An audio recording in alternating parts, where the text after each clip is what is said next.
Jim. Hello and welcome back. They started out in the heart of the Manchester music scene of the 80s and 90s, and songs like She's a Star and Sit Down took them into the top 10. But unlike many of their contemporaries, James have been releasing records ever since, and now they've got a brand new album.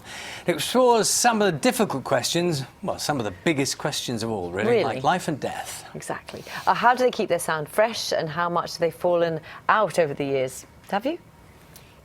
No, not at all. Yeah, actually, quite a lot over the years, to be honest with you. But like a big family, really, you know. Yeah, that's fair enough. We'll talk to lead singer Tim Booth Morning and bassist Jim Glennie in a moment. Should we have a little listen to the new single, though? Moving on, here it is. Now my bags are packed and my sails are tacked and my coat. Now, we were just getting an explanation, which we'll share with you now, because you were talking about that video particularly, which is beautiful. Thank you. And there's sort of unravelling there, and the story behind the song, and indeed the video, is very personal to you. Yeah, essentially, while we were writing this record, my mum died, and one of my best friends a few months later. But my mum's death, she was 90, and I made it from Los Angeles, and you know, was with her for days, singing to her, and she was surrounded by loved ones, and it was a really beautiful experience. It felt like a birth. And we know this great animator, and I kind of told him this story about my mum dying in my arms, and he came up with this incredible animation, which, you know, if you want to see what we're doing, this is the thing to see. This is the best video we've ever made, easily.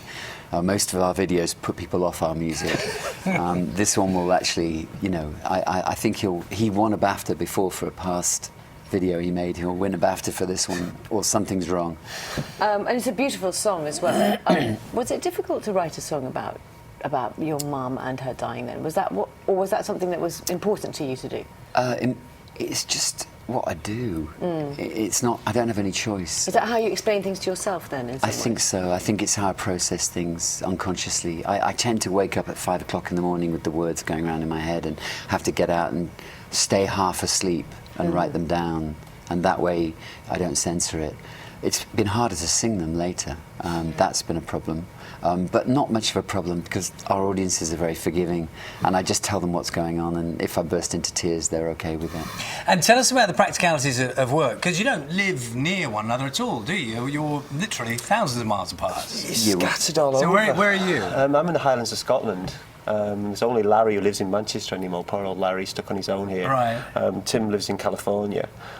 We write when we can, usually around festivals. We'll play a festival, and wherever we're playing, we'll stay there for a few days till the next one, and we'll get in a studio and we'll write, and that's how we kind of do things now. It's kind of, we grab the spaces in between everything else we're doing. And then we kind of locked ourselves in a great hotel in Gairloch in Scotland, like no media, no internet, hardly any phone lines for 2 weeks, and bolted it down really.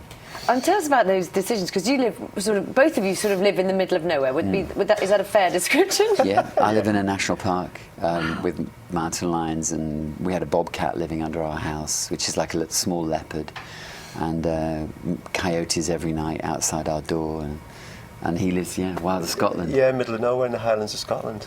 Very lovely, very, very quiet. Everyone will know you, of course, from the single "Sit Down."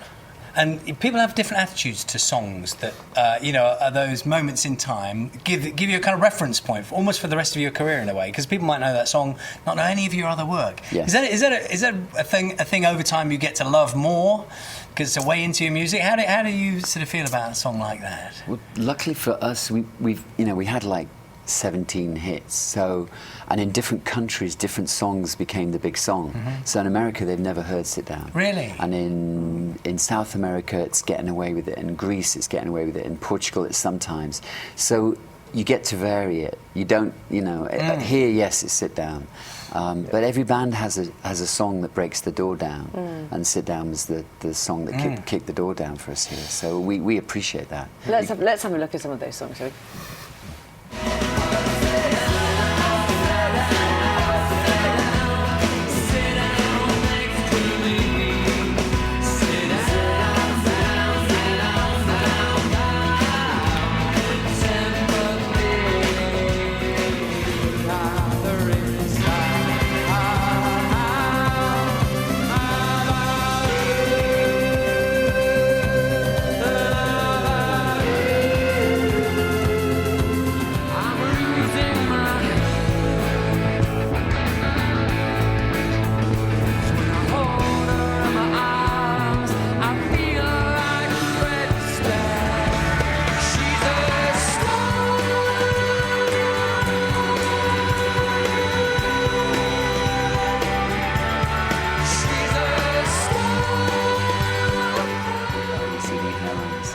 you tell us saying? What were you saying? Time measured by receding hairlines. But you were plainly proud of it, though. Oh, totally. I shaved my head when I was 21. Did you? First of all, in Manchester, yeah. Why? Just because? I'd seen a documentary on Auschwitz and it had upset me, and I just went and hacked my hair off. As a sort of mark of respect, or Just a upset reaction, I think. wow. And then the riots took place, and skinheads were not in high demand. Of course. I remember getting out of my car, and there was a car upside down on fire in the street, and I got out of my car with a shaved head, and all these people were like holding their weapons in their hands. I was going, "What's going on?" innocently. And they It's amazing how people can judge you on a hairstyle. Indeed. The album is out now, and you're going to be touring as well later in the year. Is that right? Yeah, loads of festivals through the summer, and then UK tour in November. Well, good luck with that. Lovely to see you here this morning. Thank you very Good much. to see you. Thank you. Thank Lovely to see you.